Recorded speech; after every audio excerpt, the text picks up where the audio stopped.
الحمد لله وكفى وسلام على عباده الذين اصطفى أما بعد فأعوذ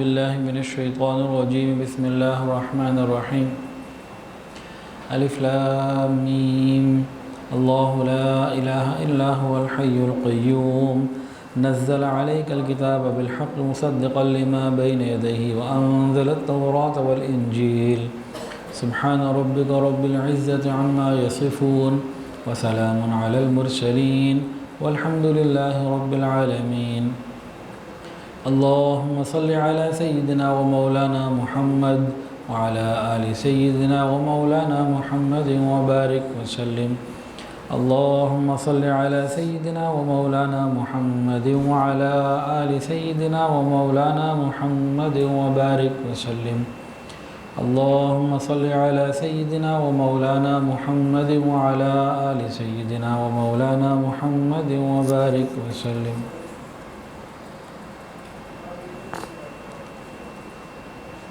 9 ہجری کے واقعات چل رہے تھے. 9 ہجری اور 10 ہجری کے وفود کے آنے کے وفد ڈیلیگیشن سارے عرب سے اور مختلف علاقوں سے ایک کے بعد دیگرے آ رہے تھے.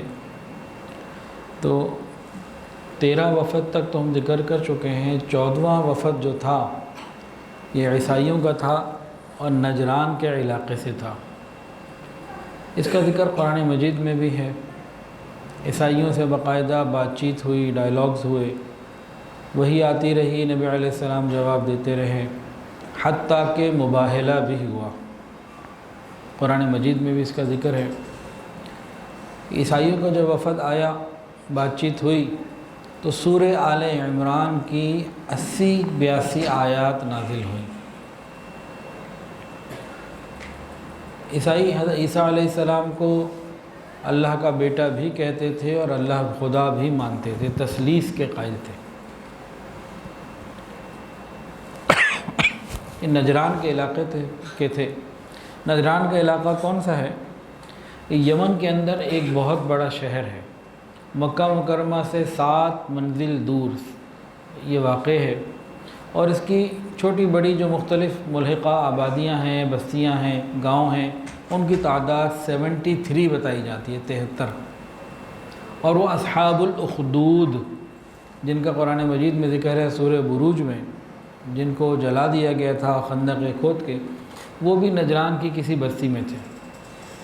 نجران کے جو عیسائی تھے اور وہاں کے جو ان کے بشپ اور لارڈ بشپ اور جو بڑے پادری ہوا کرتے تھے، پورے عرب میں ان کا کوئی جوڑ نہیں تھا. پورے عرب میں ان کی عیسائیت کے اعتبار سے، ایک علمی اعتبار سے فوقیت مانی اور سمجھی جاتی تھی، اور مالی وسائل کے اعتبار سے بھی وہ اچھے مضبوط تھے. بلکہ بعض کتابوں میں لکھا ہوا ہے کہ انہوں نے بھی خانہ کعبہ کے مقابلے پہ کچھ نہ کچھ وہاں تیاریاں کی ہوئی تھیں، اور ایک عبادت کے لیے کوئی جگہ بنائی بھی تھی. لوگوں کو کہتے تھے ادھر آیا کرو. تو نجران ابن زید ایک صاحب تھے بنو قحطان میں سے. نجران ابن زید سب سے پہلے یہ ادھر آ کے آباد ہوئے، تو یہ علاقہ انہی کی طرف منسوب ہوا. 9 ہجری میں عیسائیوں کا 60 لوگوں کا ایک وفد نبی علیہ السلام کی خدمت میں مدینہ طیبہ حاضر ہوا. ان میں 14 ایسے تھے جو ان کے بڑے بڑے اسٹیٹس والے لوگ تھے، اور باقی کچھ عام لوگ بھی تھے. جو وفد کا امیر تھا اس کا نام تھا عبد المسیح عاقب. عاقب لقب تھا اور عبد المسیح نام تھا. اور دوسرا تھا سید اہم. اہم نام تھا، اور سید جو ہے سید اہم، سید جو تھا وہ لقب تھا. عاقب اور سید یہ وہاں کے دینی پیشواؤں کے لقب اس زمانے میں ہوا کرتے تھے. یہ ایک وزیر کے طور پر یا مشیر کے طور پر، ساتھی کے طور پر تھا عبد المسیح عاقب کے. تو یہ لوگ آئے، اور ان کے اندر ایک بہت بڑا پادری بھی تھا، ابو حارثہ ابن علقمہ، یہ ان کا نام تھا. اس کا نام تھا ابو حارثہ ابن علقمہ. یہ ان کا بہت بڑا اسقف تھا، حبر پادری تھا، لارڈ بشپ سمجھ لیجئے، سب سے بڑا ان کے علاقے کا تھا. یہ عرب لیکن یہ عیسائی ہو گیا، اور بکر ابن وائل قبیلے سے اس کا تعلق تھا۔ عیسائیت کا بہت بڑا عالم تھا، پرانی کتابوں کا بہت واقف تھا۔ اس کے علم کی وجہ سے شاہان روم کے جو بڑے لوگ تھے، رائل فیملی تھی، اس کا بڑا ادب کرتی، عزت کرتی، اور اس کو بڑی بڑی جاگیریں دی ہوئی تھیں، بڑے بڑے نذرانے ملتے تھے، بڑا اس کا ایک چرچا تھا اپنی علمیت اور قابلیت کی وجہ سے۔ اس کی صلاحیتوں کے وہ لوگ بہت قدردان تھے، تو خدمت کر گیا کرتے تھے اس کی۔ ابو حارثہ نام تھا۔ یہ لوگ مدینہ طیبہ جیسا پہنچے تو صحابہ کرام عصر کی نماز ادا کر چکے تھے۔ نبی علیہ السلام کو اطلاع ملی، ان کو مسجد نبوی شریف میں ہی اتارا گیا، آ گئے۔ اب ان لوگوں نے اپنی عبادت کرنی تھی، اپنی نماز پڑھنی تھی عیسائیت کے طریقے کے مطابق، تو وہ مشرق کی طرف منہ کر کے نماز پڑھنا چاہ رہے تھے۔ صحابہ نے روکا کہ بھئی یہ مسجد ہے اور ہم بیت اللہ کی طرف رخ کر کے نماز پڑھتے ہیں، تم یہ کیا کرنے لگے ہو؟ لیکن نبی علیہ السلام کو پتہ لگا تو آپ نے اجازت دے دی کہ اچھا ٹھیک ہے، ابھی یہ آئے ہیں، ان کو اسلام کی دعوت دینی ہے، تو جدھر رخ کر کے نماز پڑھتے ہیں انہیں پڑھنے دو، ابھی تو بات چیت ہماری شروع ہی نہیں ہوئی، تو ان کو ابھی نہ روکا جائے۔ تو خیر انہوں نے جدھر رخ کر کے نماز پڑھنی تھی نماز پڑھ لی، اور یہ وفد جو ہے کئی دن رہا، اور کئی معاملات جو ہے وہ ان سے بات چیت میں آتے رہے۔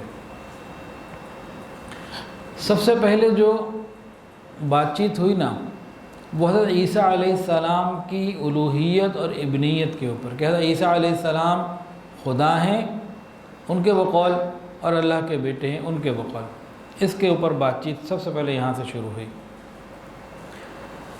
جو عیسائی تھے نجران کے، انہوں نے یہ پوچھا کہ اگر حضرت عیسیٰ علیہ السلام ابن اللہ یعنی خدا کے بیٹے نہیں ہیں تو ان کا باپ کون ہے؟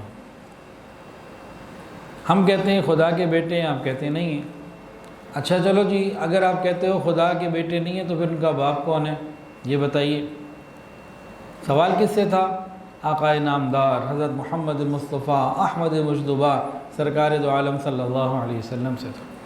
اور آپ نے کتنے خوبصورت طریقے سے ان سوالات کے جوابات دیے کہ وہ اپنی تمام تر باتوں کے باوجود خاموش ہو گئے، اور حق کے سامنے انہیں خاموش ہونا پڑا۔ گو کہ ان کی اپنی اندر کی انانیت، دنیا کی محبت، اس نے کچھ رکاوٹ ڈالے رکھی، ورنہ وہ حق کے سامنے خاموش ہو گئے، دلیل کے سامنے دلیل سے بات نہیں کر سکے۔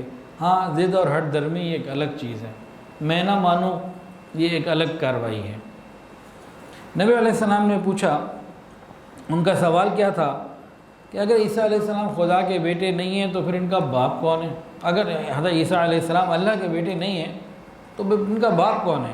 اب نبی علیہ السلام نے فرمایا، تم کو خوب معلوم ہے کہ بیٹا باپ کے مشابہ ہوتا ہے۔ ہاں یہ بات تو صحیح ہے، بیٹا یقیناً باپ کے مشابہ ہوتا ہے۔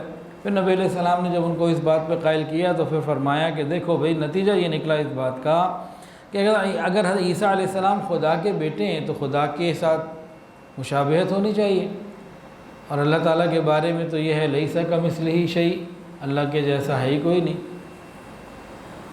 ولم یکن لہ کفوا احد، اس کا کوئی ہمسر ہے ہی نہیں۔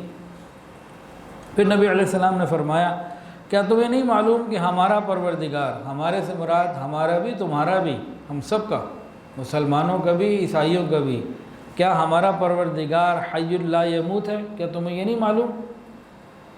تم جانتے ہو نا کہ ہمارا پروردگار حی لا یموت ہے، یعنی زندہ ہے، کبھی اس پر موت نہیں آتی۔ اور وَإِنَّ عِيسَىٰ يَأْتِي عَلَيْهِ الْفَنَا، اور عیسیٰ علیہ السلام پر موت آنے والی ہے، آنے والی ہے، آ چکی نہیں ہے، یہ نہیں فرمایا، آنے والی ہے۔ تو ان سب نے کہا بالکل ٹھیک کہہ رہے ہیں، ایسا ہی ہے۔ حضرت عیسیٰ علیہ السلام کے بارے میں نبی علیہ السلام ان کو سمجھانے کے لیے یہ بھی تو کہہ سکتے تھے نا، جو ان کا عقیدہ ہے کہ وہ کہتے ہیں کہ جی قتل بھی کر دیے گئے، صلیب بھی دے دیے گئے، تو یہ بھی تو کہا جا سکتا تھا ان کو سمجھانے کی خاطر، کیا خدا اتنا کمزور ہوتا ہے کہ بندے اس کو صلیب چڑھا دیں؟ تو آپ نے ایسی بات نہیں کی ہے نبی علیہ السلام نے، کیونکہ اللہ کے محبوب، اللہ کے انبیاء وہی بات کرتے ہیں جو حق ہوتی ہے، وہ ادھر ادھر کی بات نہیں کرتے۔ تو آپ نے یہ بات نہیں فرمائی کہ بھئی ان کے عقیدے کا رد کرنا ہے، ان کو سمجھانا ہے، تو آپ نے وہی بات فرمائی جو حق تھی کہ بھئی اللہ تو حی لا یموت ہے، موت نہیں آتی، اور بیٹا باپ کے مشابہ ہوتا ہے۔ اس چیز کو اگر دیکھا جائے تو حضرت عیسیٰ علیہ السلام کو تو موت آنے والی ہے، آئی نہیں۔ پھر نبی علیہ السلام نے فرمایا تم کو معلوم ہے ہمارا پروردگار ہر چیز کا قائم رکھنے والا، تمام عالم کا محافظ اور نگہبان، اور ساری دنیا کا رزاق ہے، رزق پہنچانے والا ہے۔ کیا حضرت عیسیٰ علیہ السلام بھی ان میں سے کسی چیز کے مالک ہیں؟ ان سب نے جواب دیا نہیں۔ پھر نبی علیہ السلام نے پوچھا تم کو معلوم ہے اللہ تعالیٰ پر آسمان اور زمین کی کوئی چیز پوشیدہ نہیں، کیا حضرت عیسیٰ علیہ السلام کو اس سے بھی کچھ زیادہ معلوم ہے جو اللہ نے ان کو بتایا؟ یعنی ان کو تو اتنا ہی معلوم ہے نا جتنا اللہ نے بتایا، اللہ کو تو ہر چیز کا علم ہے۔ تو انہوں نے کہا کہ نہیں، حضرت عیسیٰ علیہ السلام کو اتنا ہی علم ہے جتنا اللہ نے دیا۔ پھر نبی علیہ السلام نے پوچھا دیکھو تمہیں خوب معلوم ہے اللہ تعالیٰ نے حضرت عیسیٰ علیہ السلام کو رحم مادر میں پیدا کیا، پھر جس طرح چاہا ان کی شکل، جس طرح چاہا ان کی شکل و صورت کو بنایا، نین نقش اور سب کچھ جیسا اللہ نے چاہا اللہ تعالیٰ نے خود بنایا۔ اور تمہیں یہ بھی معلوم ہے اللہ تعالیٰ نہ کھاتے ہیں نہ پیتے ہیں، نہ پیشاب پخانے کی کوئی حاجت لاحق ہوتی ہے۔ ان کا جی آپ بالکل صحیح کہہ رہے ہیں، بے شک ایسا ہی ہے۔ پھر حضرت نبی علیہ السلام نے فرمایا دیکھو تم کو خوب معلوم ہے حضرت مریم علیہ السلام نے اور عورتوں کی طرح حضرت عیسیٰ علیہ السلام کے ساتھ سارے معاملے وہی ہوئے، ماں کے پیٹ میں جس طرح اور بچے رہتے ہیں عیسیٰ علیہ السلام بھی رہے، جس طرح اور بچے پیدا ہوتے ہیں اسی طرح وہ بھی پیدا ہوئے، جس طرح اور بچے کھاتے پیتے ہیں عیسیٰ علیہ السلام بھی کھاتے پیتے تھے، جس طرح اور بچے پیشاب پخانہ کرتے تھے عیسیٰ علیہ السلام بھی کرتے تھے، جس طرح اور بچوں کی تربیت گھر والے کرتے تھے، خیال نگہبانی، وہ سارا کام تو عیسیٰ علیہ السلام کے ساتھ ہوا، تمہیں جانتے ہو یہ؟ انہوں نے کہا جی بالکل ایسا ہی ہے۔ جب سارے قول و اقرار ہو گئے نا، ہر بات کو وہ مانتے چلے گئے، ہاں یہ بھی ٹھیک کہا، یہ بھی ٹھیک کہا، یہ بھی ٹھیک کہا۔ نبی علیہ السلام نے فرمایا کہ پھر خدا کیسے ہوئے؟ ساری باتیں تو مخلوق والی، پھر کیسے کہہ سکتے ہو کہ تم خدا ہیں؟ یعنی جن کی تخلیق رحم مادر میں ہوئی ہو اور وہ غذا کا بھی محتاج ہو، پیشاب پخانے کے بھی تقاضے ہوں، اور وہ کیسے خدا ہو سکتا ہے؟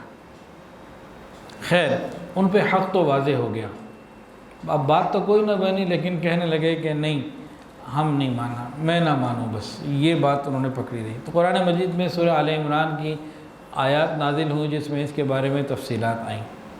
اس کے بعد نبی علیہ السلام نے جب وہ خاموش ہو گئے نا، آپ نے ان کے اوپر اسلام پیش کیا کہ وہ اسلام لے آؤ۔ انہوں نے کہا ہم تو پہلے ہی مسلمان ہیں، ہم کیسے اسلام لے آئیں؟ نبی علیہ السلام نے فرمایا تمہارا اسلام کیسے ٹھیک ہو سکتا ہے کہ جب کہ تم خدا کے لیے بیٹا تجویز کرتے ہو، صلیب کی عبادت کرتے ہو اور خنزیر کھاتے ہو، تمہارا اسلام کیسے صحیح ہو سکتا ہے؟ تم تو صحیح اسلام والے نہیں ہو۔ پھر نصران، یہ جو نصارہ تھے عیسائی نجران کے، انہوں نے کہا کہ آپ حضرت مسیح کو اللہ کا بندہ بتاتے ہیں، آپ حضرت عیسیٰ علیہ السلام کو کہتے ہیں کہ یہ بھی اللہ کے بندے ہیں، قال انی عبداللہ، جیسے انہوں نے خود فرمایا تھا۔ کیا آپ نے حضرت مسیح جیسا کسی کو دیکھا یا سنا بھی ہے کہ بن باپ کے پیدا ہو گیا؟ حضرت عیسیٰ علیہ السلام کی شان ہی کچھ اور ہے، اور آپ کہتے ہیں اللہ کے بندے، تو اللہ کے بندے کے تو باپ ہوتے ہیں، ماں بھی ہوتی ہے، تو آپ نے کبھی کوئی اور بھی دیکھا ہے ان کے جیسا کوئی مثال ہے؟ اب اللہ رب العزت نے قرآن نازل فرمایا ان مثل عیسیٰ عند اللہ کمثل آدم خلقہ من تراب ثم قال له کن فیکن۔ تحقیق عیسیٰ علیہ السلام کی مثال اللہ کے نزدیک حضرت آدم علیہ السلام کی مثال کی طرح ہے کہ مٹی سے ان کو پیدا کیا گیا، پھر اللہ نے کہا ہو جا تو وہ ہو گیا۔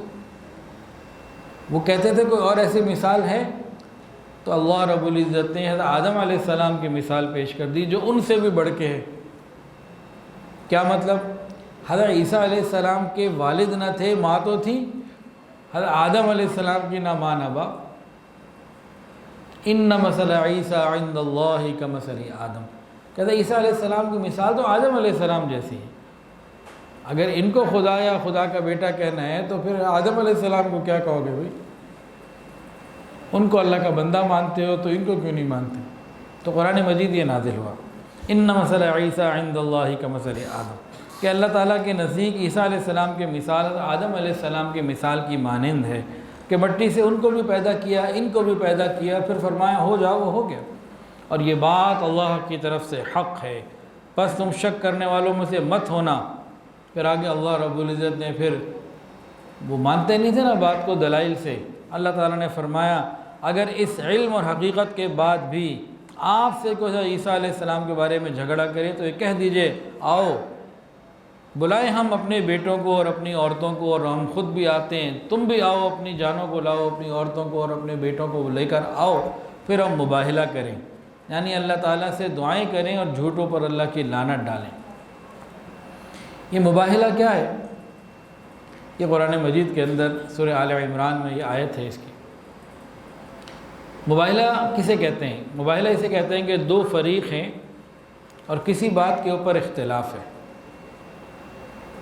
تو دونوں فریق یہ کہیں گے، پہلا فریق یہ کہے گا اگر میں جھوٹا ہوں اور تم حق پر ہو تو اللہ کی لعنت بھی مجھ پر ہو اور تباہ بھی میں ہو جاؤں، اور اگر تم جھوٹے ہو تو تم ہلاک ہو جاؤ، برباد ہو جاؤ، تمہارے پر اللہ کی لعنت ہو اور میں بچا لیا جاؤں۔ تو دوسرا فریق بھی یہی کہے،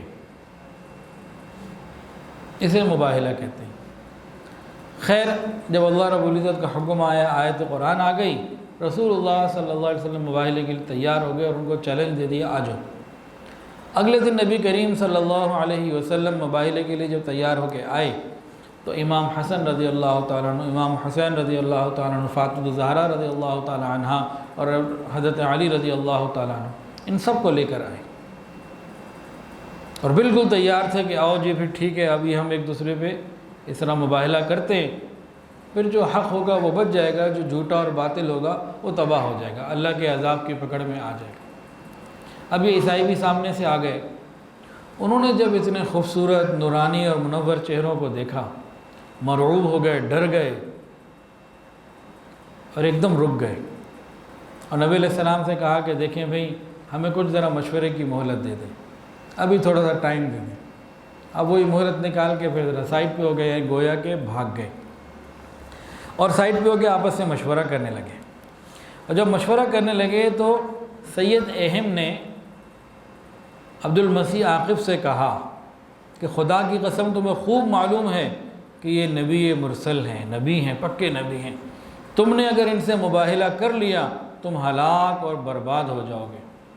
خدا کی قسم میں ایسے چہروں کو دیکھ رہا ہوں، اتنے نورانی چہرے ہیں، اگر یہ اللہ سے دعا کریں کہ یا اللہ پہاڑ یہاں سے ہٹ جائیں تو پہاڑ یہاں سے ہٹ جائیں گے، اور کوئی قوم ایسی دنیا میں نہیں گزری کہ نبی کے ساتھ مباہلہ کیا اور بچ گیا، تم نے اگر مباہلہ کیا تم بھی تباہ و برباد ہو جاؤ گے، تم نہیں بچ سکتے۔ ہاں اب اگر تم اپنی ضد اور ہٹ درمی پہ قائم رہنا ہی چاہتے ہو، تم اپنا دین نہیں چھوڑنا چاہتے، پھر صلح کر لو، کچھ جزیہ دے دو، کچھ اس طریقے سے معاملات طے کر لو، اس طرح سے 1 to 1 مت ہو جاؤ، حق ان کے ساتھ ہے اور غلط ہم ہیں، یہ بات ہم سب کو خوب معلوم ہے۔ خیر ان لوگوں نے آپس میں طے کیا، پھر نبی علیہ السلام کو آ کے بتایا کہ ہم مباہلہ نہیں کرتے، آپ ہم سے کیا جزیہ لینا چاہتے ہیں وہ بتائیں اور ہم وہ دینے کے لیے تیار ہیں اور ہم سے صلح کر لیجیے۔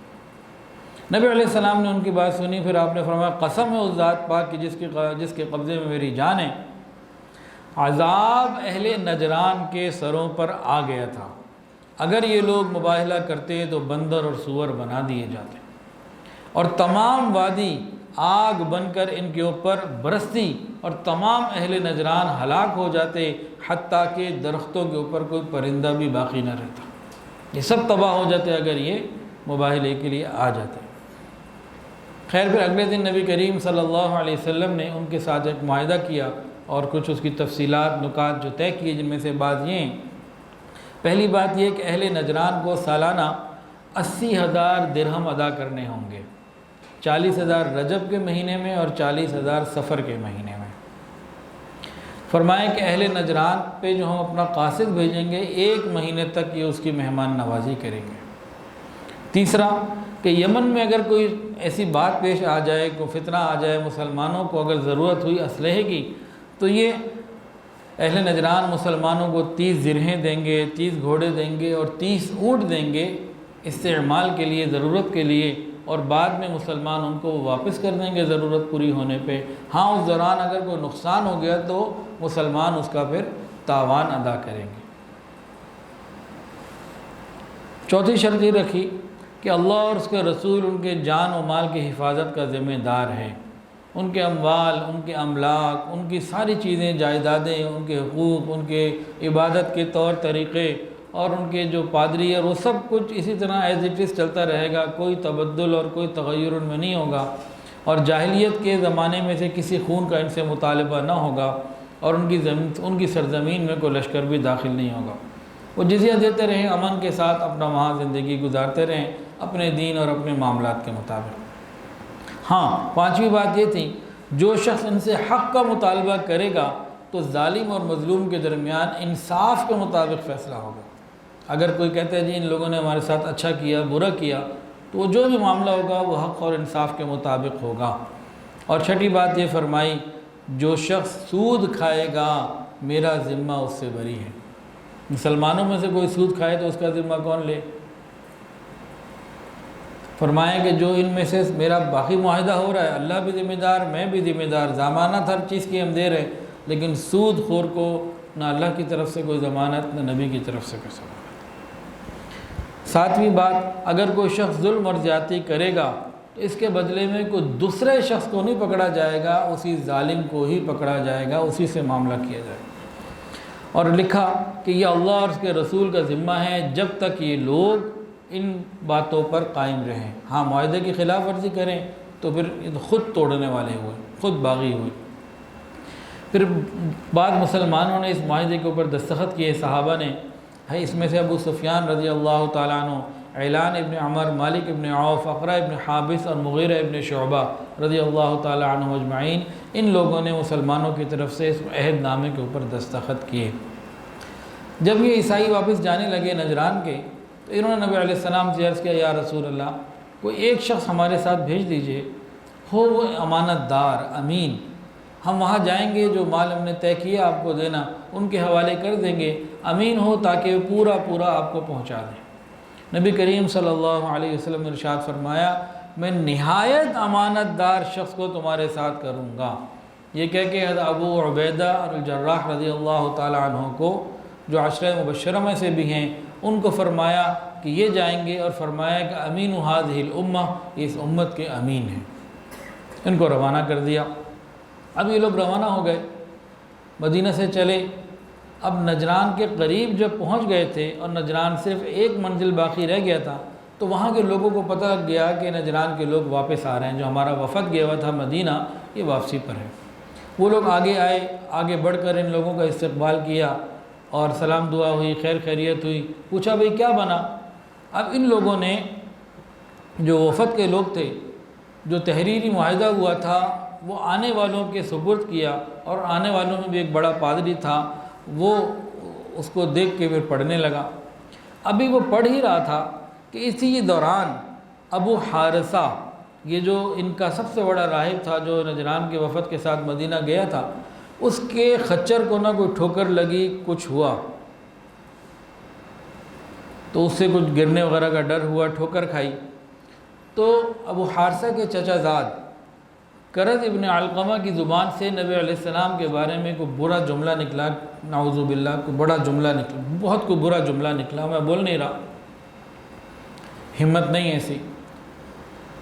تو ابو حارثہ نے کہا، وہ بدبخت کمبخت تو ہے، وہ جو تم ادھر کہہ رہے ہو تو تمہارے لیے یہ ہونا چاہیے، کیا کر رہے ہو؟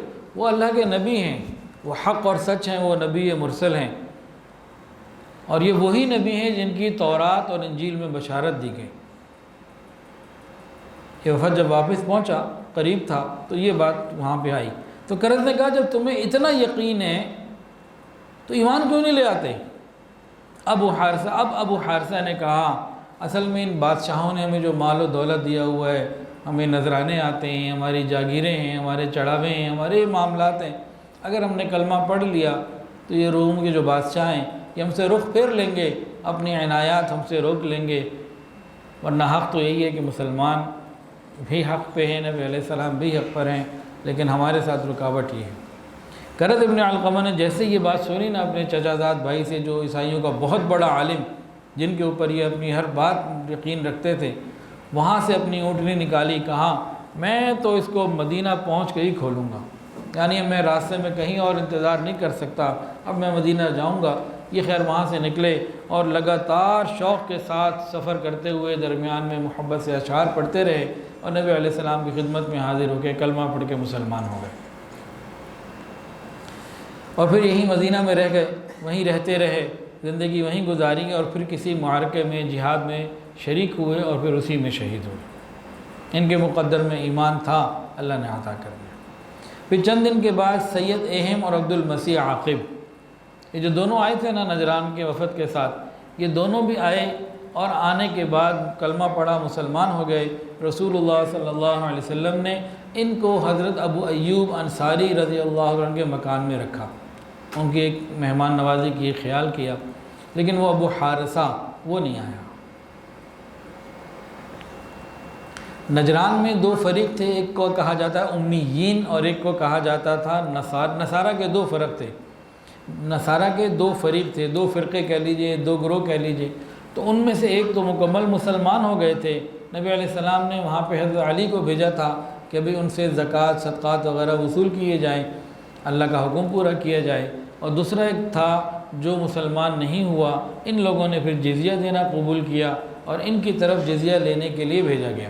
تو کتابوں میں دونوں بات ملتی ہیں، تو اس میں ایک فرق ہے کہ جو لوگ مسلمان ہو گئے ان سے زکوٰۃ کی وصولی، اور جو مسلمان نہ ہوئے ان سے جزیے کی وصولی، یہ سلسلہ قائم ہوا۔ تو یہ نجران کا واقعہ پیش آیا۔ اس کے علاوہ ایک صاحب تھے فروہ ابن عمر جذامی، یہ شاہ روم کی طرف سے شام کے بعض علاقوں کے معان اور ارض شام کے بعض علاقوں کے عامل اور والی تھے، گورنر تھے۔ نبی کریم صلی اللہ علیہ وسلم نے ان کو ایک خط بھیجا، قاصد بھیجا اور اسلام کی دعوت دی، فوراً کلمہ پڑھ کے مسلمان ہو گئے، اور ایک اپنے قاصد کو نبی علیہ السلام کی خدمت میں بھیجا اور کچھ اس میں باتیں بتائیں اور کچھ چیزوں کو بھیجا، جو بھی سلسلہ تھا۔ اہل روم کو جب پتہ لگا کہ فروہ مسلمان ہو گیا، فوری طور پر انہوں نے جو ہے ان کو گرفتار کر کے پھانسی پہ لٹکا دیا، وہ شہید ہو گئے۔ اور جب پھانسی پہ لٹکانے لگے ان کو، تو یہ شعر پڑھنے لگے کہ مسلمانوں کے سردار کو گویا نبی علیہ السلام کو میرے سلام اور یہ خبر پہنچا دو کہ میں، میری ہڈیاں اور میرا ہر سب کچھ اب جو ہے وہ اللہ رب العزت کی اطاعت میں ہے، اب جو بھی ہوگا سب خیر ہے۔ ایک قبیلہ تھا بنو سعد، 9 ہجری میں وہاں سے ایک قاصد آئے، زمام ابن ثعلبہ، یہ نبی علیہ السلام کی خدمت میں آئے اپنے علاقے کی طرف سے، کیونکہ وفود مستقل آنے لگے فتح مکہ اور حنین اور سب چیزوں کے بعد، 9 ہجری کے حج کے بعد، اب تو جناب سارے عرب سے لوگ آتے رہے تھے۔ اذا جاء نصر اللہ والفتح ارأیت الناس يدخلون فی دین اللہ افواجا، یہ وہ دور چل رہا ہے کہ جگہ جگہ سے لوگ آ رہے ہیں۔ تو لوگ آتے تھے نبی علیہ السلام کی خیر خیریت لینے، حالات لینے، پھر اس کے بعد کلمہ پڑھ کے مسلمان ہو جاتے تھے۔ تو یہ زمام ابن ثعلبہ آئے، اونٹ پر آئے تھے، مسجد کے قریب دیوار پہ اپنے اونٹ کو باندھ دیا، پھر مسجد نبی شریف کے اندر داخل ہوئے۔ نبی علیہ السلام بیٹھے تھے، صحابہ بیٹھے تھے، پوچھا تم میں سے محمد کون ہے؟ تو صحابہ نے بتایا کہ وہ جو صاحب بیٹھے ہوئے ہیں نا مکرم، وہ جو ہیں تکیہ لگائے ہوئے ہیں، یہ ہیں حضور پاک صلی اللہ علیہ وسلم، یہ ہے محمد صلی اللہ علیہ وسلم۔ اب وہ قریب آ گئے نبی علیہ السلام کے، اور آ کے کہا کہ اے عبد المطلب کے بیٹے، میں نے آپ سے کچھ سوال کرنے۔ نبی علیہ السلام نے فرمایا کہ ہاں بھئی جو بات ہے پوچھو۔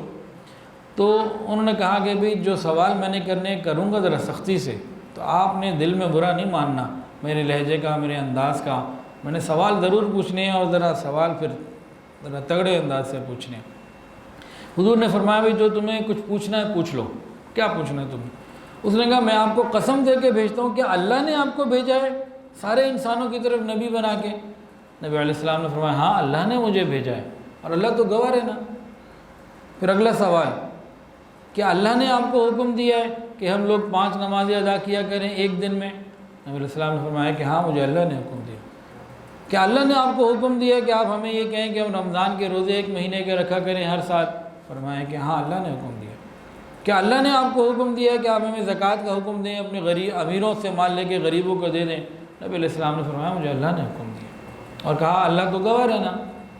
اب یہ ساری بات چیت ہو گئی تو اللہ نے ان کے دل میں خیر ڈال دی، اور انہوں نے کہا آپ جو کچھ لائے ہیں میں اس پر ایمان لاتا ہوں، میں اپنی قوم کا قاصد ہوں، ان کا بھیجا ہوا ہوں، ان کی طرف سے آیا ہوں، اور میرا نام ضمام ابن ثعلبہ ہے۔ یہ بخاری شریف کی روایت ہے، اور مسلم شریف میں اس طرح سے اور آتا ہے کہ اس شخص نے یہ بھی کہا، ضمام ابن ثعلبہ نے یہ بھی کہا کہ قسم اس ذات کی جس نے آپ کو حق دے کر بھیجا ہے، ان باتوں میں نہ میں زیادتی کروں گا نہ کمی کروں گا، میں اس میں پورا عمل کروں گا۔ آپ نے فرمایا اگر تو سچ کہہ رہا ہے تو جنتی ہے۔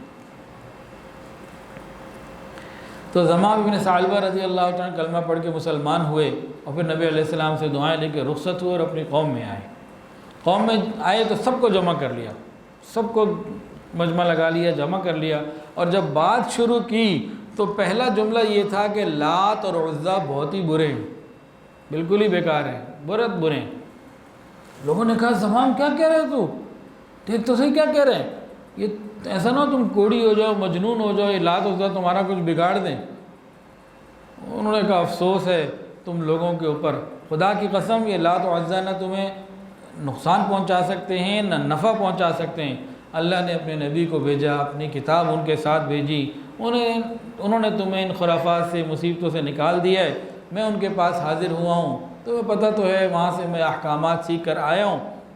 پھر انہوں نے تفصیلات بتائیں، کہتے ہیں کہ اسی دن شام تک پورے کا پورا قبیلہ مسلمان ہو گیا، کیا مرد، کیا عورتیں، کیا جوان، کیا بوڑھے، کیا بچے، پورے کا پورا قبیلہ مسلمان ہو گیا۔ حضرت عمر رضی اللہ تعالیٰ عنہ اور حضرت عبداللہ ابن عباس رضی اللہ تعالیٰ عنہ فرمایا کرتے تھے، ہم نے کسی قوم کے وفد اور قاصد کو ضمام ابن ثعلبہ سے زیادہ بہتر اور افضل نہیں پایا، کہ بات چیت یہاں بھی کی اور وہاں بھی کی، اور 100% جو ہے نا وہ رزلٹ آیا، تو کہ یہ ہم نے ان کو بہت اچھا پایا۔ اچھا، اس حدیث میں آتا ہے کہ نبی علیہ السلام جو ہے، اس واقعے میں آپ نے سنا کہ نبی علیہ السلام ٹیک لگائے ہوئے، تکیہ لگائے ہوئے بیٹھے ہوئے تھے۔ تو علماء نے لکھا کہ مجالس کے اندر جو بڑے ہیں، جیسے والد ہیں یا خاندان کے بڑے ہیں یا دینی اعتبار سے بڑے ہیں، مشائخ میں سے ہیں، علماء میں سے ہیں، یا دنیا کے اعتبار سے جو بعض بڑے ہوتے ہیں، تو یہ اگر مجلس میں ٹیک لگا لے اور باقی لوگ نہ لگائیں تو یہ اس کی گنجائش ہے، یہ سنت سے ثابت ہے۔ پھر ایک وفد آیا طارق ابن عبداللہ محاربی کا۔ یہ طارق ابن عبداللہ کہتے ہیں کہ میں مکہ مکرمہ کے بدار ذی المجاز میں تھا، تو میں نے دیکھا کہ ایک شخص آواز لگا رہا ہے، قولوا لا الہ الا اللہ تفلحوا، اے لوگوں کلمہ پڑھ لو کامیاب ہو جاؤ گے، کہہ دو کہ اللہ ایک ہے، اللہ کے سوا کوئی عبادت کے لائق نہیں، کامیاب ہو جاؤ گے۔ پھر میں نے دیکھا ایک اور شخص پیچھے پیچھے دوڑتا آ رہا ہے اور اس کو پتھر مار رہا ہے اور لوگوں کو کہہ رہا ہے یا ایھا الناس انہ کذاب، اے لوگوں اس کی بات نہ ماننا، یہ جھوٹا ہے، اس کی تصدیق مت کرنا۔ میں بڑا حیران ہوا، پھر میں نے لوگوں سے پوچھا یہ کیا ماجرا؟ تو انہوں نے کہا بنو ہاشم میں سے ایک شخص ہے، محمد ان کا نام ہے، وہ کہتے ہیں میں اللہ کا رسول ہوں، اور وہ کہتے ہیں قولوا لا الہ الا اللہ تفلحوا، اور یہ پیچھے دوڑنے والا شخص انہی کا چچا ہے، ابو لہب ہے، اور یہ اس طریقے سے کرتا ہے۔ کہتے ہیں یہ تو بہت پرانی بات تھی۔ پھر اس کے بعد نبی علیہ السلام نے ہجرت کی، مدینہ آئے، اور حالات گزرتے گئے، لوگ جوق در جوق اسلام میں داخل ہونے لگے۔ تو پھر میں اپنے ایک وفد کے ساتھ، اپنے ایک ساتھیوں کے ساتھ مدینہ طیبہ آیا کہ مدینہ کی کھجوریں خریدیں۔ تو ہم لوگ ربضہ سے نکلے، ربضہ سے پھر ہمارا جب وفد چلا تو ہم جب مدینہ کے قریب پہنچے تو ایک باغ تھا، وہاں ہم اترنے ہی لگے ہیں کہ ہم نے ایک شخص کو دیکھا کہ عام سا لباس ہے اور دو پرانی سی چادریں اوڑھی ہوئی ہیں۔ وہ ہمارے پاس آئے، ہمیں سلام کیا اور ہم سے پوچھا کہاں سے آئے ہو؟ ہم نے کہا ربضہ سے آئے ہیں۔ کہاں جانا ہے؟ ہم نے کہا مدینہ جانا ہے۔ تو بھئی کیوں جانا ہے؟ کہ بھئی اس لیے جا رہے ہیں کہ مدینہ طیبہ میں جا کر کھجوریں خریدیں، ہم تاجر ہیں، مال خریدنے کے لیے مدینہ جانا چاہتے ہیں۔ یہ سوال جواب ہوئے۔ پھر کہتے ہیں کہ ہمارے پاس ایک ریڈ کلر کا سرخ اونٹ تھا۔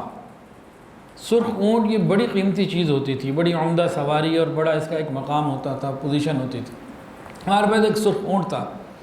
اس آنے والے شخص نے ہم سے کہا کیا یہ اونٹ بیچنا چاہتے ہو؟ کہا اگر اس کے بدلے تمہیں اتنی کھجوریں دے دی جائیں؟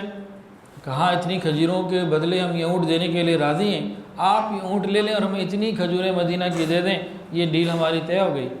تو اس آنے والے نے کہا ٹھیک ہے بھئی ڈیل طے ہو گئی، اونٹ لیا اور چلے گئے۔ جب وہ چلے گئے تو ہم پریشان حیران آپس میں گفتگو کر رہے ہیں کہ بھئی ہم نے کتنا قیمتی اونٹ ایک ایسے بندے کو دے دیا جس کا نہ نام پتہ، نہ کوئی تعارف، نہ کوئی پہچان، نہ کوئی رابطہ۔ وہ ہمارے پاس آیا، بات چیت کی، کہا اونٹ دے دو، اتنی کھجوریں دوں گا، ہم نے دے دیا، وہ لے کے چلے بھی گئے۔ یہ کیا ہم سے ہو گیا؟ یہ کیا معاملہ ہوا؟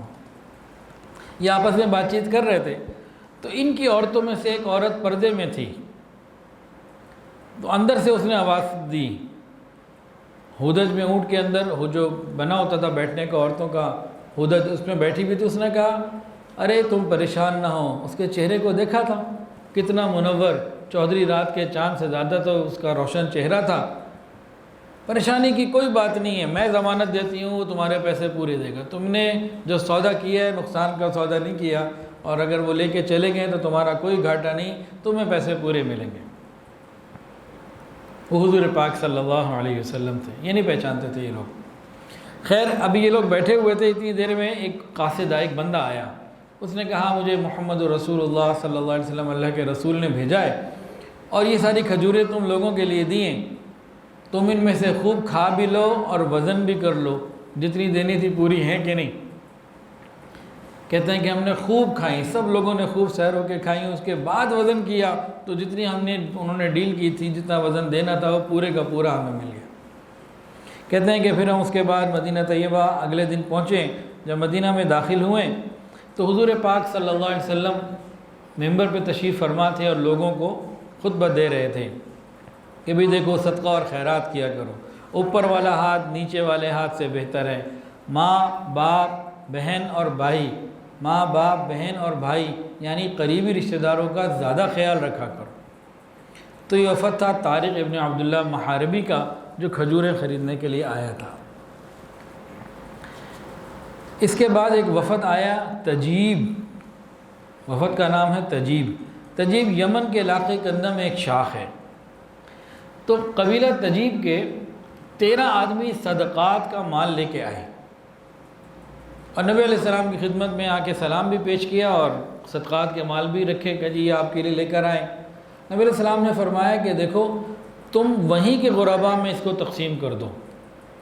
تو انہوں نے کہا یا رسول اللہ ہم لوگ وہاں کے امیروں سے لے کے وہاں کے غریبوں کو دے آئے ہیں، جو اس میں سے بھی بچ گیا تھا وہاں کے غریبوں کو دینے کے بعد وہ ہم آپ کی خدمت میں لے کر آئے ہیں، تو یہ اب آپ کے لیے ہے۔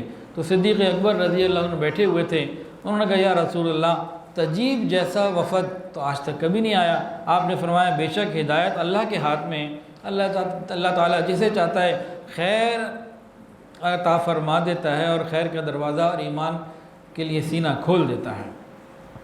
ان لوگوں نے نبی علیہ السلام سے پھر کافی سارے سوالات کیے، دین کے بارے میں سوالات پوچھے، نبی علیہ السلام نے ان کو جوابات لکھائے، باتیں لکھوائیں، اور حضرت بلال رضی اللہ تعالیٰ عنہ کو فرمایا کہ ان کی اچھے طریقے سے مہمان نوازی کیجیے۔ یہ چند روز ٹھہرے رہے، پھر انہوں نے کہا ایک دن کہ یا رسول اللہ ہم واپس جانا چاہتے ہیں۔ نبی علیہ السلام نے فرمایا جلدی کیا ہے، ٹھہرے رہو، بھئی جتنے دن ٹھہریں گے اتنا دین سیکھیں گے، اتنا ایک تعلق ہوگا۔ تو ان کا کہ بھئی بات یہ ہے کہ جو کچھ ہم نے آپ سے سیکھا ہے، آپ کے دیدار کے انوارات جو ہم نے لیے ہیں، برکتیں جو ہم نے لی ہیں، ہم یہ چاہتے ہیں کہ اپنی قوم کو جا کر اس کی اطلاع کر دیں تاکہ وہ بھی خوش ہو جائیں اور آگے اسلام میں بڑھیں۔ نبی کریم صلی اللہ علیہ وسلم نے ان کو خوب مال و انعام دیا، اکرام دیے، انعامات دیے، تحائف دیے۔ جب وہ رخصت ہونے لگے تو نبی علیہ السلام نے پوچھا کہ تم میں سے کوئی رہ تو نہیں گیا؟ انہوں نے کہا ایک نوجوان لڑکا ضرور رہ گیا ہے، ہم نے مال جہاں ہمارا اسباب اور سامان پڑا ہوا ہے وہاں اس کو رکھا ہوا ہے، وہ وہیں پہ رہتا ہے، تو وہ ابھی ہم نے نہیں فرمایا ان کو بھی بلاؤ۔ ان کو بھی بلا لیا گیا، وہ نوجوان لڑکا تھا۔ نبی علیہ السلام سے سلام عرض کرنے کے بعد کہنے لگے یا رسول اللہ آپ نے ہمارے ساتھیوں کا خیال رکھا، اکرام کیا، ان کی ضروریات پوری کی ہیں، ایک حاجت میری بھی ہے اگر آپ وہ پوری کر دیں۔ نبی علیہ السلام نے فرمایا ہاں بھئی تمہاری کیا حاجت ہے، کیا کہنا چاہتے ہو؟ اس نے کہا میں تو آیا ہی گھر سے صرف اس لیے ہوں کہ آپ اللہ تعالیٰ سے میرے لیے دعا فرمائیں، اللہ تعالیٰ میری مغفرت فرمائے، مجھ پر رحم فرمائے اور میرے دل کو غنا عطا فرمائے۔ نبی علیہ السلام نے پھر اس کے لیے دعا کی، اللہم اغفر لہ ورحمہ، اے اللہ اس کو بخش بھی دے، اس کی مغفرت بھی فرما، رحم فرما، اس کے دل کو غنی کر دیجیے۔ اور اس نوجوان کو بھی نبی علیہ السلام نے کچھ انعام دلوایا، ساتھیوں کو کہا کہ بھئی اس کو بھی انعام اور اکرام بھیجو، اور واپس پہ یہ لوگ چلے گئے۔ یہ وفد چلا گیا۔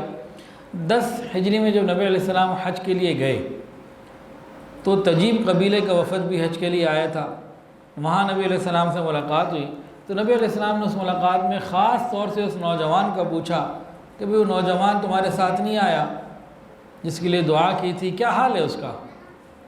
تو تجیب قبیلے کے لوگوں نے کہا یا رسول اللہ اس کے زہد اور قناعت کا تو عجیب عالم ہے، ہم نے اس سے بڑھ کر زاہد اور قناعت کرنے والا نہیں دیکھا، کتنا ہی مال و دولت اس کے سامنے رکھ دیا جائے وہ نظر اٹھا کے ہی نہیں دیکھتا۔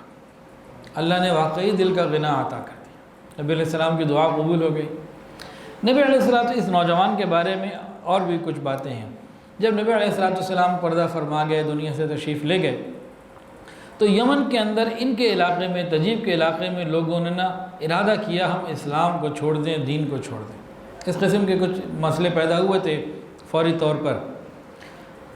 تو یہ نوجوان جس نے دعائے نبی حاصل کی ہوئی تھی، یہ کھڑا ہوا اور جگہ جگہ جا کے تبلیغ کی، سب کو جمع کیا، سب کو سمجھایا، اور نبی علیہ السلام اور دین اور اللہ کے بارے میں جب باتیں کیں تو وہ لوگ جن کا ارادہ ہو چکا تھا کہ ہم اسلام کو چھوڑ دیں، ان سب نے اس اپنے ارادے سے توبہ کی اور سب کے سب اسلام پہ باقی رہے، اور ایک شخص بھی ان میں ایسا نہیں تھا جو ارتداد میں مبتلا ہوا، دین چھوڑنے والا ہوا۔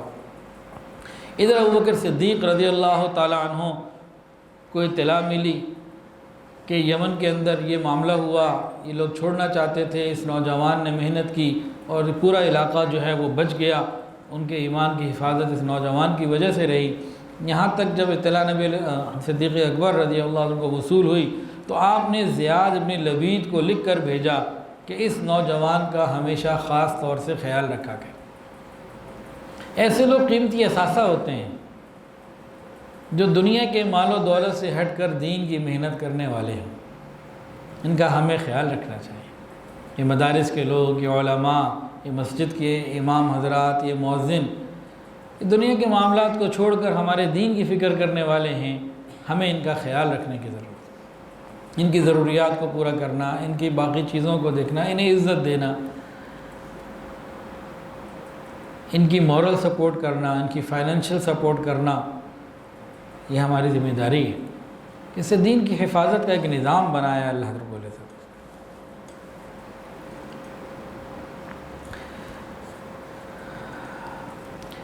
19واں وفد تھا حزین کا۔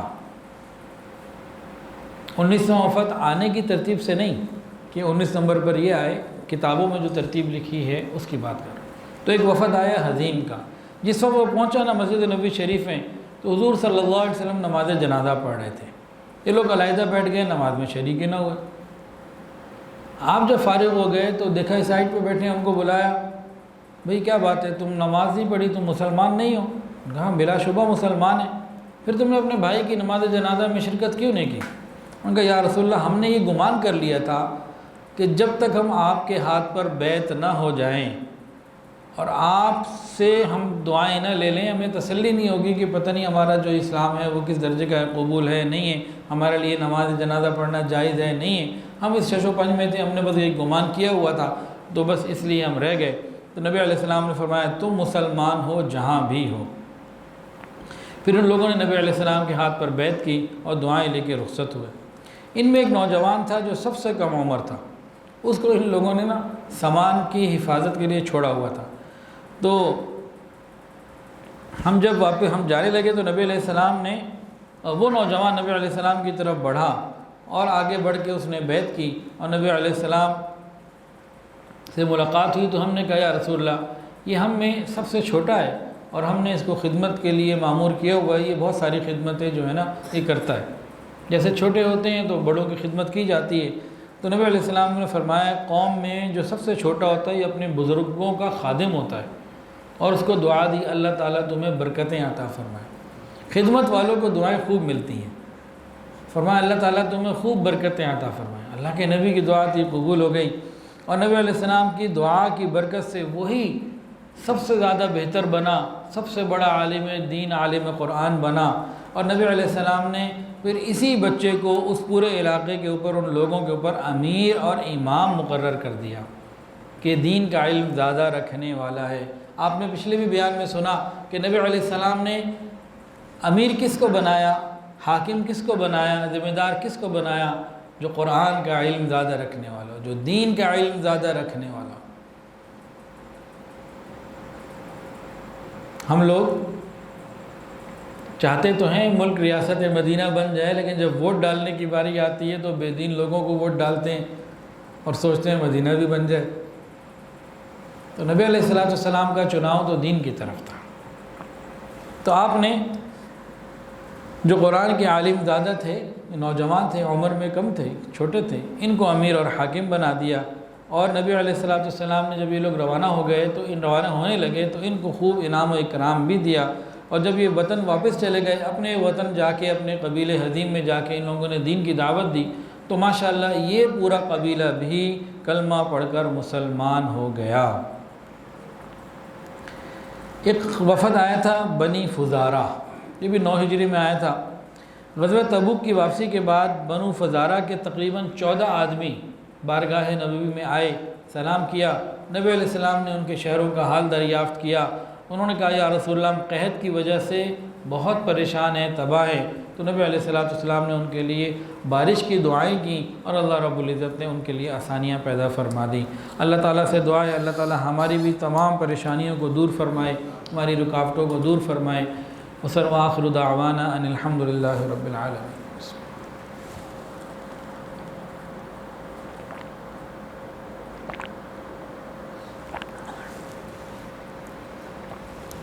توبہ کے کلمات پڑھ لیجئے، جو بیعت ہونا چاہیں وہ بیعت کی نیت بھی کر سکتے ہیں۔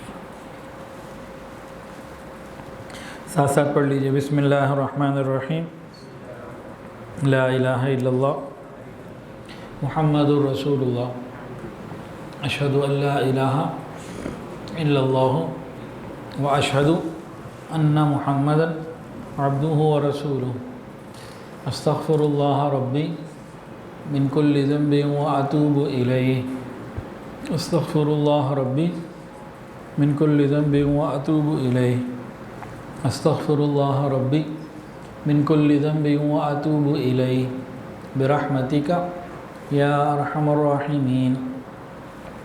الحمدللہ ان کلمات سے ہم توبہ طائب ہو چکے ہیں۔ 6 معمولات ہیں، اگر پابندی سے کریں گے تو انشاءاللہ دلوں میں اللہ کی محبت بڑھے گی۔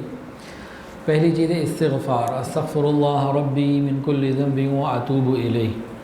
دوسری چیز ہے درود شریف، اللہم صلی علی سیدنا و مولانا محمد وعلی آل سیدنا و مولانا محمد وبارک وسلم۔ یہ دونوں چیزیں صبح شام 100 مرتبہ چلتے پھرتے کام کاج کے دوران بھی پڑھ سکتے ہیں۔ وضو ہو تو بہت اچھا، نہ بغیر وضو کے بھی پڑھ سکتے ہیں۔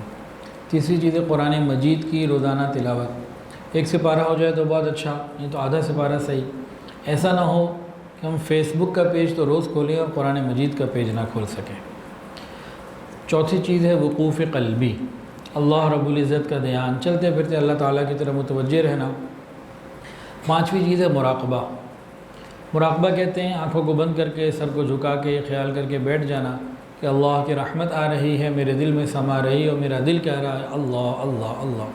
10-15 منٹ کے لیے ساری دنیا سے ہٹ کٹ کے ہم پابندی سے اگر مراقبہ کر لیں گے تو دلوں کے اندر اللہ کی محبت بڑھتی چلی جائے گی۔ پوری شریعت انشاءاللہ تعالی ہلکی پھلکی ہوگی ان معمولات کی پابندی سے۔ اور چھٹی چیز ہے رابطہ شیخ۔ اب تھوڑی دیر کے لیے ذکر قلبی کر لیجئے، مراقبہ، آنکھوں کو بند کر لیجئے، سروں کو جھکا لیجئے، یہ خیال کر کے بیٹھیے کہ اللہ کی رحمت آ رہی ہے، میرے دل میں سما رہی ہے اور میرا دل کہہ رہا ہے اللہ اللہ اللہ۔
لا الہ الا اللہ محمد رسول اللہ۔ دعا کر لیجیے۔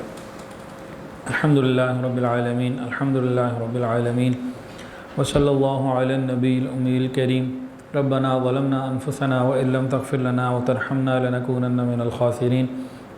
اللہ ہم آپ کے عاجز مسکین بندے ہیں، اللہ ظاہر میں بندے، حقیقت میں نہایت ہی گندے ہیں۔ یا اللہ ہمارے دلوں کی گندگیوں کو دور فرما، ہمارے سینوں کو اپنے نور سے منور فرما، ہمارے دلوں کو اپنی یاد سے آباد فرما۔ رب کریم سینوں کو اپنی محبت سے لبریز فرما، خطاؤں سے درگزر فرما، عیبوں کی پردہ پوشی فرما۔ رب کریم اپنی رحمتوں کی پشت پناہی نصیب فرما۔ رب کریم سر کے بالوں سے لے کر پاؤں کے ناخنوں تک نیکی تقوی عطا فرما، حیا اور پاک دامنی والی زندگی عطا فرما۔ یا اللہ تمام حاضرین کی تمام دلی نیک جائز حاجات کو پورا فرما۔ یا الہ العالمین ہماری رکاوٹوں کو دور فرما، کاموں کو ہونا آسان فرما، پریشانیوں کو اپنی رحمت سے دور فرما۔ ہم میں اور ہمارے گھروں میں جو بیمار ہیں شفا عطا فرما۔ یا الہ العالمین حاسد کے حسد سے محفوظ فرما، شریر کے شر سے محفوظ فرما، برا چاہنے والوں کی برائی سے محفوظ فرما، دوستی کے رنگ میں دشمنی کرنے والوں سے محفوظ فرما۔ رب کریم ہماری دعاؤں کو قبول فرما۔ یا الہ العالمین بہت سارے لوگوں نے دعاؤں کے لیے کہا اور جو کہنا چاہتے تھے نہیں کہہ پائے، اور وہ لوگ جن کا حق ہے کہ ان کے لیے دعائیں کرتے رہا کریں، یا اللہ سب کے لیے خیر کے فیصلے فرما۔ یا الہ العالمین پوری امت کی حفاظت فرما، ہمارے تینوں حرم کی حفاظت فرما۔